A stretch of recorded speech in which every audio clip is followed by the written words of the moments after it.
जय श्री राधे। नामोपचार चैनल में आप सबका हार्दिक अभिनंदन है। आजकल नवरात्र चल रहे हैं और शक्ति पूजा की इस महापर्व में जब हम कन्या का पूजन करते हैं तो उस समय नारी की महिमा और शक्ति की महिमा का वर्णन न हो तो ये अपूर्ण रहता है। आजकल प्राय साधारण लोग, कुछ तथाकथित लोग, मैं सबके विषय में चर्चा नहीं करूँगा, कि नारी को लेकर, स्त्री को लेकर, पत्नियों को लेकर उनका उपहास किया जाता है। बहुत हल्के प्रकार के चुटकुले बनाए जाते हैं और आपस में उन्हें एक मनोरंजन का साधन बना दिया जाता है। इस विषय में मैं आपको एक सुंदर कथा सुनाना चाहता हूं कि एक बार किसी मंदिर के प्रांगण में भारत के महान संत, जो प्रकांड भजनानंदी और विद्वान संत थे, और ये तीनों संत भारत के जन जन इनके नाम से परिचित हैं। ये तीनों संत एक साथ बैठे थे, जिनमें प्रथम संत का नाम थे संत तुकाराम जी, दूसरे थे संत एकनाथ जी और तीसरे संत थे महान संत नरसिंह मेहता जी। ये तीनों संत विराजमान थे और चारों ओर उनका प्रवचन श्रवण करने के लिए, उनका आशीर्वचन प्राप्त करने के लिए बड़ी भीड़ एकत्रित थी। तो उनमें से किसी एक सज्जन ने प्रश्न किया कि गुरुदेव, हम आपसे ये जानना चाहते हैं कि आपके इस भजन के पीछे, इस साधना के पीछे आखिर रहस्य क्या है? वह कौन सा रहस्य जो आप इतना भजन कर पाते हैं? क्योंकि आप तीनों महान पुरुषों ने भगवान को साक्षात प्रकट किया है। तो हम साधारण जीवों को भी कुछ ऐसी शिक्षा दीजिए जिससे कि हम भी उस भजन के रहस्य को जान सकें। तो सबसे पहले संत तुकाराम जी से पूछा तो संत तुकाराम जी बोले, भैया मेरे भजन का जो रहस्य है उसका प्रमुख श्रेय जाता है केवल मेरी अर्धांगिनी, मेरी धर्मपत्नी को। बोले वो कैसे? बोले मेरी धर्मपत्नी इतनी अधिक झगड़ालू स्वभाव की थी कि उसके प्रति मेरा मन अनासक्त हो गया, यानी आसक्ति मिट गई। इतनी कर्कश स्वभाव थी, उसका स्वभाव इतना कर्कश था कि मैं जब ध्यान करने बैठूं तो उसका मन में भूल कर भी उसका ख्याल ही न आए विचार में उसका, क्योंकि आसक्ति वहां होती है जहां प्रेम हो, जहां स्नेह हो, जहां लाड़ हो, तो उसका संबंध मधुर नहीं था। कहीं से कथा करके आते थे, आते ही सबसे पहले वो झगड़ने को तैयार होती थी। इनके विषय में कहावत है कि कहीं से कथा सुन लिया है और कथा में दक्षिणा के रूप में उन्हें गन्ना दिया था, है? और उस गन्ना को लेकर आए तो हमारे पत्नी ने उसी गन्ने को छीनकर उनकी पिटाई कर दी और 2 हो गया। उन्होंने कहा कि वाह तूने बहुत अच्छा किया, पहले 1 था अब 2 हो गया, आधा तू चबा और आधा मैं चबाऊं। तो कहने का तात्पर्य, पत्नी के कारण मैं सुखी हूं और मेरा पूरा ध्यान केवल नारायण में रहता है। और यही प्रश्न संत एकनाथ से पूछा कि महाराज जी आपके भजन का क्या रहस्य? तो संत एकनाथ ने भी ऐसा ही जवाब दिया कि बोले मेरे भजन के पीछे, मेरे साधना का और मेरे नाम जप का एकमात्र यदि कोई श्रेय जाता है तब मेरी धर्मपत्नी हो जाता है। बोले आपकी भी धर्मपत्नी को? वो कैसे? बोले मेरी धर्मपत्नी सर्वगुण संपन्ना है, यानी वो केवल स्वरूप से ही अच्छी नहीं है, वो समस्त गुणों की खान है। तो उनका जो त्याग है, उनका शील है, उनका चरित्र है, उनका आचरण है, उनका सदाचार है, ये सब कुछ इतना अच्छा है कि मैं जब भजन में बैठता हूँ तो मुझसे अधिक भजन वो करती हैं। उन्हें देखकर मुझे प्रेरणा मिलती है कि मुझे नाम जप उनसे अधिक करना चाहिए। मैं ठाकुर जी की जो सेवा करना चाहूँ उससे अधिक सेवा वो करती हैं। मैं यदि 2-4 संतों को लेकर आता हूँ घर में तो वो जैसे भगवान विष्णु के 4 हाथ हो जाते हैं, ऐसे एक गृहस्थ व्यक्ति के 2 पति के और 2 पत्नी के, तो मिलकर 4 हाथ मिलकर जब हम अतिथि सत्कार करते हैं तो ये तभी संभव होता है जब सर्वगुण संपन्न कोई धर्मपत्नी हो, और मेरी धर्मपत्नी ऐसी है। ये एकनाथ जी ने कहा। उसके बाद सबने प्रश्न किया, यही प्रश्न नरसिंह मेहता से किया कि नरसिंह जी अब आप बताइए कि आपके भजन का और आपने जो साक्षात भगवान भोलेनाथ को प्रकट किया इसका क्या रहस्य है? तो नरसिंह मेहता ने भी ऐसे ही जवाब दिया। नरसिंह मेहता ने कहा कि बहुत कम समय में मेरी धर्मपत्नी स्वर्गवासी हो गई। देखिए, अगर एक हाथ में 2 चूड़ी हो तो आपस में खटपट होती रहती है, पर उसमें से यदि एक चूड़ी टूट जाए तो फिर एक चूड़ी खटपट किससे करे? उसी प्रकार पति पत्नी दोनों एक चूड़ी हैं हाथ की, और उसमें से एक चूड़ी टूट गई, ने भगवान उसे अपने धाम बुला लिए। अब जब पत्नी चली गई तो अब मैं अकेला रह गया। अब मेरा ध्यान केवल मेरे नारायण की सेवा में। अब मैं पत्नी के वियोग में नहीं, क्योंकि ये शरीर दी है तो क्षणभंगुर है, मैं समझ गया। इसलिए अब मेरा समस्त जो ध्यान का मूल केंद्र वो केवल मेरे भगवान नारायण हो गए, और इसी से मैं, मेरे अश्रुपात भी यदि होते हैं तो केवल मेरे नारायण के लिए कि हे प्रभु आपने बहुत अच्छा किया, अनासक्ति मिटा दी ताकि मेरे समस्त संसार की आसक्ति केवल आपके चरणों में हो जाए, आपके चरणों से रति और प्रीति हो जाए। तो आपने देखा कि संत तीन हैं, पर तीनों के भजन का, तीनों की साधना का और तीनों के महासुख का यदि कोई कारण है तो केवल उनकी पत्नी है। इसलिए धर्म पत्नी कोई उपहास का, कोई मजाक का विषय नहीं, कोई चुटकुले का विषय नहीं है।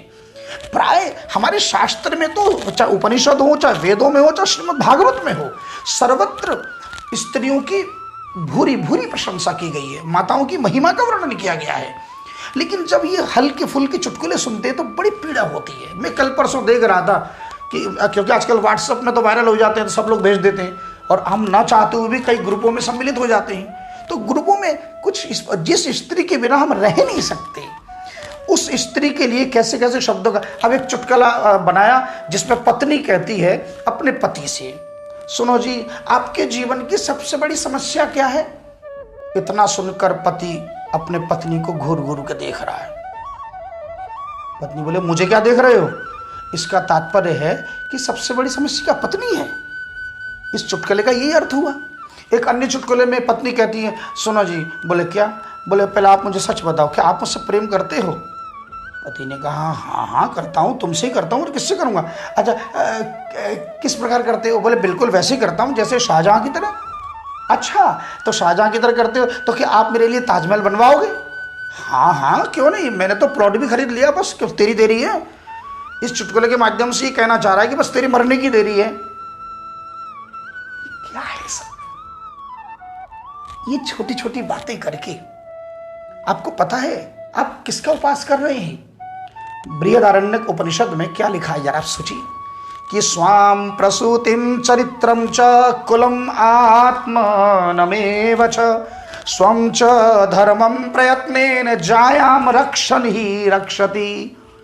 अपनी स्त्री की रक्षा के द्वारा स्वाम प्रसूतिम चरित्रम च कुलम आत्मनेव च, हम स्वयं अपने कुल की रक्षा करते हैं, अपने आत्मा स्वरूप अपने पुत्र की रक्षा करते हैं। नारी के चरित्र की रक्षा के द्वारा हम वास्तव में अपने धर्म की रक्षा करते हैं, और आपातकाल में वही धर्म हमारे प्राण की रक्षा और हमारे समस्त कुल की रक्षा और परिवार के सुख समृद्धि की रक्षा। यदि चरित्रवान होगी और वही स्त्री यदि धर्म परायणा होगी तो करवा चौथ का व्रत जब करती है तो उसका पूरा फल तो तुम्हें ही मिलेगा। तो एक स्त्री जो तुम्हारे लिए सवेरे से लेकर रात तक उपवास करती है, जल तक नहीं पीती है, आपने उसे उपवास का साधन बना दिया। लज्जा नहीं आती है? किसी एक दिन जब आप बीमार पड़ के पड़ जाते हो ना, तो उस दिन ना आपकी माँ काम आती है, ना पिता काम आते हैं, ना बेटा काम आता है, ना बहू काम आती है। उस दिन आपकी अर्धांगिनी ही, वो जो चुटकुला जिस पर आपने बनाए जीवन भर जिसका उपहास किया, वो अर्धांगिनी मलमूत्र भी साफ करती है। और ऐसे मैंने अनेकों माताओं को देखा है करते हुए, ये अनुभविक बात है। हम लोग 2-4-10 दिन यदि कभी बुखार में तप जाएं तो उस समय सेवा करने के लिए ना कोई सगा भाई आते हैं, ना माता पिता उस समय आते हैं। माता पिता भी जब बचपन में छोटे होते हैं तभी करते हैं, जब समर्थ हो जाते हैं, बड़े हो जाते हैं बच्चे, उस समय केवल धर्मपत्नी ही इस कर्तव्य का निर्वहन करती है। तो इसलिए उनका उपहास मत बनाइए। और महाभारत के शांति पर्व में क्या कहा कि नास्ति भार्या समो बंधुर नास्ति भार्या समागति नास्ति भार्या समो लोके सहायो धर्म संग्रहे। नास्ति भार्या समो बंधुर, भार्या के समान, ये धर्म पत्नी के समान कोई सच्चा मित्र नहीं, बंधु नहीं। नास्ति भार्या समागति, और भार्या के समान कोई परम गति, यानी एक प्रकार से नारी जीवन की सुखों की आधार है। नास्ति भार्या समो लोके, संसार में भार्या के समान सुख देने वाली, सहायो धर्म संग्रह, और धर्म संग्रह करने वाली यानी धर्म का पालन करने वाली और कराने वाली यदि कोई है तो वो केवल धर्म पत्नी है। अरे रत्नावली जी, गोस्वामी तुलसीदास जी जब वो मिलने चले गए और जिस समय प्रभु श्री राम के पीछे पीछे दौड़े तो अपने पति को प्रभु राम के पीछे जाते हुए देखकर गर्व से कहती है कि राम जा सुहृदय बसत सो पिय मम उर धाम, एक बसत दो बसही और रतन भाग अभिराम।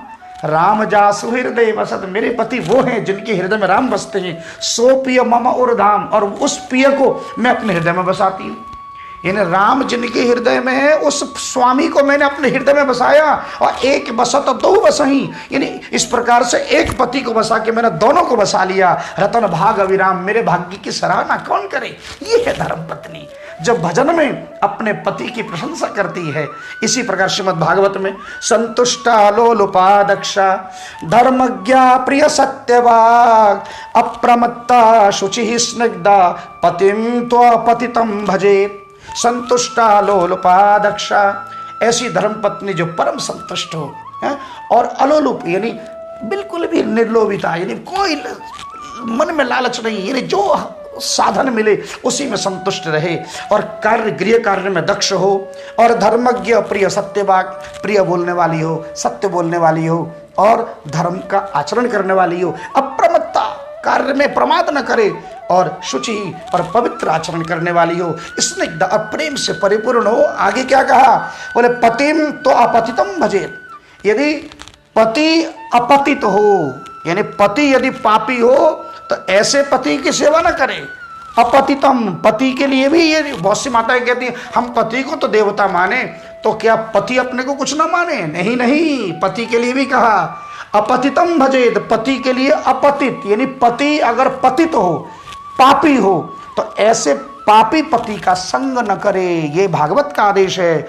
और अंत में तो कह दिया या पतिम हरि भावेन भजेत, यदि अपने पति को हरि के तुल्य विष्णु मानकर भजे तो फिर पत्नी के लिए भी आया श्री रिव तत्परा, अपने को भी श्री मानकर लक्ष्मी। पति यदि हरि है तो स्त्री भी लक्ष्मी स्वरूपा है, अर्थात पति में यदि हरि का दर्शन करे, विष्णु का दर्शन करे, नारायण का दर्शन करे, तो अपनी अर्धांगिनी में साक्षात लक्ष्मी का दर्शन करे। पति के लिए भी शास्त्र में वर्णन है कि जिस घर में स्त्री के अश्रुपात होते हैं, दुख में, वेदना में, पीड़ा में, उस घर से लक्ष्मी रूठ जाती है। इसलिए ऐसा आचरण करें जिससे पत्नी को सुख प्राप्त हो, नारी को सुख प्राप्त हो। अपनी माँ के आंखों में कभी भूल कर अश्रु न हो, अपनी बहन की, अपनी बेटी की, अपनी पुत्र वधू के और अपनी धर्म पत्नी के, इनके हृदय में कभी व्यथा न दो, इनको कभी रुलाओ नहीं, इनकी सेवा करो और इनके प्रति सदैव सुहृद बने रहो। तभी सच्चे अर्थों में हम लोग नवरात्र पर्व को मनाने की सार्थकता मानेंगे। जय जय श्री राधे।